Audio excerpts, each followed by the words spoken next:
조은석 내란 특검이 이재명 대통령의 선거법 사건을 유죄 취지로 파기환송한 조희대 대법원장에 대해서도 사건 성립 여부에 대해 판단할 것으로 보입니다. 고위공직자범죄수사처가 수사하고 있던 조희대 대법원장 관련 고발 사건을 특검팀에 넘겼기 때문입니다.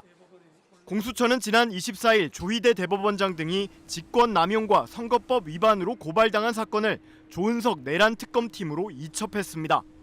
앞서 특검팀이 공수처에 12.3 비상계엄 관련 내란 사건 등을 이첩해달라고 요청했는데 공수처가 조 대법원장 고발건도 특검 수사 대상에 포함된다고 판단한 걸로 보입니다. 지난달 13일 시민단체인 사법정의 바로 세우기 시민행동은 윤석열 전 대통령과 심우정 검찰총장, 지귀현 부장판사와 조희대 대법원장 등은 서울대나 김앤장 출신이라는 연결고리로 내란을 공모하고 이 대통령을 대선에서 낙마시키려 했다며 공수처에 고발했습니다. 김한매 사세행 대표는 조희대, 지귀현, 심우정, 윤석열 등 고발 사건이 사흘 전 내란 특검으로 이첩됐다고 밝혔습니다. 공수처는 또 지난달 7일 조 대법원장이 이 대통령의 선거법 위반 상고심 사건을 졸속 심리에 파기환송했다며 직권남용 등 혐의로 별도 고발당한 사건도 내란 특검에 넘길 방침인 것으로 전해졌습니다. 앞서 공수처는 이들 고발 사건을 각각 수사 3부와 수사 4부에 배당하고 수사해왔습니다.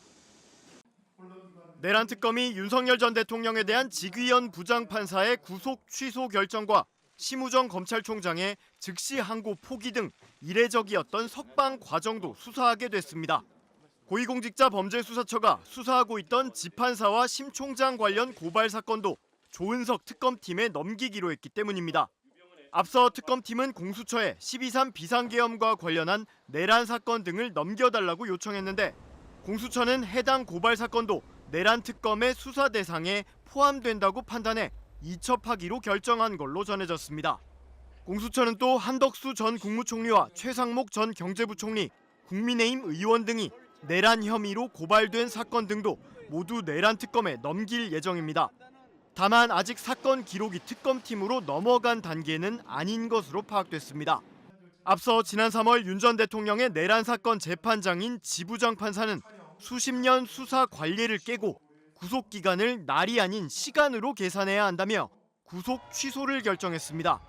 이어 심우정 검찰총장은 구속 취소 결정에 불복해 즉시 항고해야 한다는 수사팀 의견이 나오는데도 위헌 소지가 있다면서 즉시 항고를 포기하고 윤 전 대통령 석방을 지휘했습니다.